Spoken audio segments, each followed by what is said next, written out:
Okay, yan. Ito. Okay. So, mga kababayan, no, meron pong binalita dito yung COA. Tungkol kay Sara Duterte. Natawa ko dito eh.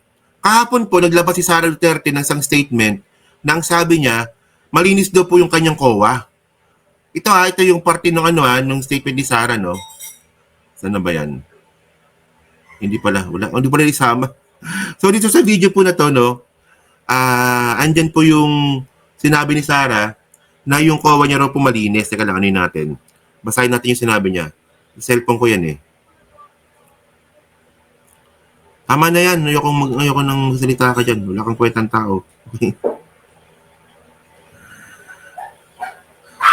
Yan. Dito pala. Dito pala.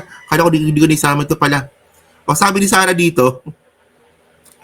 Ito statement niya to Sabi ni Sara dito. Okay. Mula sa mahusay na financial report ng OVP Finance Team, nakuha natin ng unqualified opinion mula sa Commission on Audit, ang highest audit rating. Tanga rin talaga to no? Tagal-tagal mo ng Vice Presidente, tagal-tagal mo na sa politika. No, hindi po yung unqualified opinion, hindi po siya audit rating. Tignan nyo pinagmamalaki ni Sara yan. Kahapon po ito, sinabi niya kahapon, na malinis daw po yung kanyang COA. Tapos ang gamit niya nga po, unqualified opinion. Bubo talaga, hindi po hindi po rating yan. COA na may sabi, hindi po rating yan. So alam niyo ba ibig sabihin ng qualified opinion? Yung unqualified opinion, mga kababayan, ibig sabihin nito, na na-present ng maayos, kumpleto yung report, at presentable po yung pagbibigay po ng mga papeles ng isang opisina papuntang COA. Diba? Pero ibig sabihin nun na walang nakawang nangyari o walang anomalyang nangyari dun pa sa report. Nakuha niyo yung point ko? Parang ito. Cellphone. Diba? Cellphone to, diba? Maayos to, maganda. Ito, maganda, mukhang maayos. Diba? Pero sa loob pala nito, may sira. Sira pala yung camera, hindi pala gumagana yung sounds. Di ba? So, ganun, at least you get the point. Ganun po yung unqualified opinion. Kung paano binigay ng isang opisina in this matter, no, sa OVP, yung kanilang report. Pero wala pa dito yung ano ba yung nilalaman ng report. So ngayon, ang pinagmamalaki nga ni Sara ganun, kasi katanga po siya. Bigla pa nagsalita yung COA. Yan yung sabi ng COA. Ito OVP to. So hindi pa rin nakontente si Sara. Puta, may nakawan pa rin nangyari sa OVP. COA flags on deficiencies in documentation on distributed 110 million welfare goods in 2024. Nabalita po ito kahapon.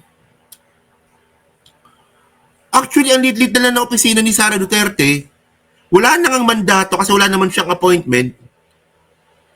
Tapos ang liit na nga ng budget, nawawalan pa ng pera. Tapos gusto maging presidente ng mga DDS? Grabe naman katangahan ng mga to. Klaseng katangahan to mga DDS. Sabi niya pa dito,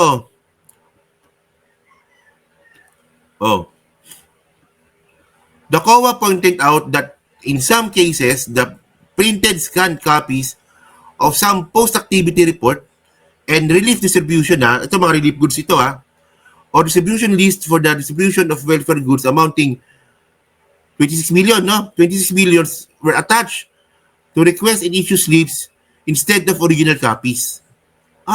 Okay. So, hindi original yung mga ginamit po na kopya. Puro mga ano lang to. Post-activity report, distribution list, di ba? No? Those the COA said that the state auditors pointed out was contrary to Section 11 of the Policy Manual for Disaster Operation Program.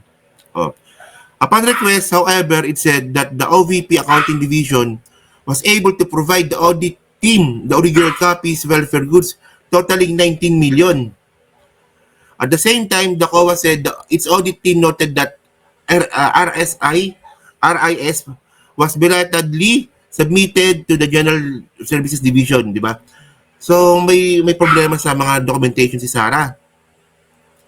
It also said the various distribution of the welfare goods amounting 38 million were not assigned with RIS number on a timely basis and incurred delays for 1 to 6 months from the date it should be reported. Kita mo ha, alam nyo, ito yung delikado dito mga babayan. No? Binigay mo yung relief goods, tapos inabot pa ng 6 na buwan bago na-report. Puta, ibig sabihin yung doktor. Dinudoktor po, ibig sabihin. Bakit mo pala tagalin ng ganung katagal na inabot ng 6 na buwan?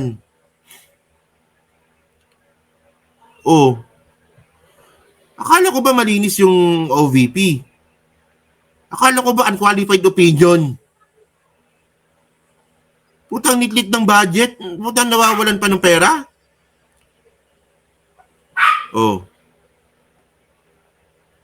Ano ba tayo? Next. As a result, it said that the audit team was unable to verify and determine the quantity and the welfare goods distributed and the basis of the selection of the qualified beneficiaries. Okay. So actually, kailangan ko pag-aralan pala ito, no? Kasi binigyan lang sa akin ito.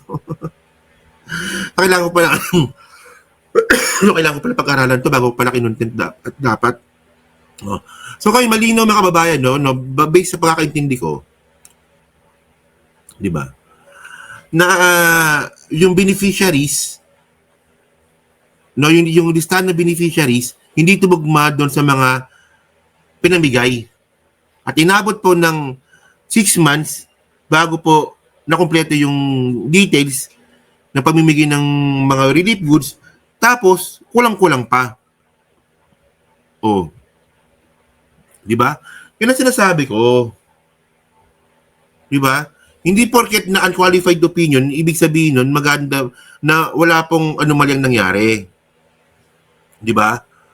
Ganun po yun. So, yung unqualified opinion mga kababayan, binigay ng presentable, kumpleto yung mga dokumento. Di ba? Parang ganun lang eh. Maganda yung presentasyon. Pero di ibig sabihin na ganun nga po, yung nilalaman po nito is tama. So, kaya may nakita nga po ditong mali. So, yun na nga po. Yung mga beneficiaries nga po, puta pati ba naman relief po, sinanakaw pa rin ni Sara? Ay na nga lang yung trabaho ni Sara, magbigay ng relief goods. Hindi niya na nga mandato yan eh. Mandato na nga po ng DSWD at saka LGU. Nakikisaw-saw ka na nga lang, nagnakaw ka pa rin. Asang yabang-yabang mo magsalita ng ganito, at yan naman sabi niya dito. Tinan niyo. Sa inyo lahat. Ngayong araw, ibabahagi ng Office of the Vice President sa inyo ang naging resulta ng taus-pusong serbisyo at katapatan sa bayan sa buong taon ng 2025. Medical and burial assistance. Alam nating malaking hamon ang pagkawala ng pondo para sa ating social services ngayong taon. Ngunit sa bawat krisis na hinaharap ng ating kababayan, kailangan ng gobyerno ng matatag na solusyon. Hindi ka... Walang yaka. Nahuli ka na nga. Hindi ka lang napanagot, ang nakaw ka ulit. Kapal lang mukha pala nito, no? Makatiring pala talaga kamay nito. Tapos malalaman natin, pupunta-punta ng dahig, bit-bit yung mga staff, gastos ng gobyerno, may bit-bit pang security, pera ng gobyerno binabayad. Parang may ano ata dito. Ano ba? May pumayag na maging dahilan ang kakulangan ng budget para maputol ang serbisyo. Sa halip, nakipagtulungan kami sa ibang ahensya ng gobyerno at nagtagumpay na makakuha ng alternatibong pondo. Dahil dito, nananatiling bukas ang ating assistance windows nitong taong 2025. Nakapagbigay tayo ng tulong sa 4,643 na Pilipinong may karamdaman. At nakatulong ang ating burial assistance sa 1,377 beneficiaries. Oh. Ito ang pruweba. Tapos, sabi ng COA, mali ang data, kulang-kulang ang data. Oh, wala, magnanakaw pa rin. Oh. At least you get the point. Alam nyo kasi nakakatakot dito, ganyan klaseng politiko ang gusto pong maging presidente ng mga DDS. Wala talaga to, no? So yun mga babae, so kayo po, ano naman sabi nyo nga po dito, no, sa bagong anomalya na naman po ni Sara Duterte. Di ba tinan mo ha, lahat na po ng pagsita nangyari na po kay Sara. Di ba? Nasita na nga po sa Congress, nasita na po sa Senate, naudlot pa yung impeachment trial. Dapat pag ganun, dapat magbago ka na. Pero po hanggang ngayon, ganun ka pa rin. Ang liit na nga ng budget mo, ninanakaw mo pa rin. Sabi ng COA. Oh.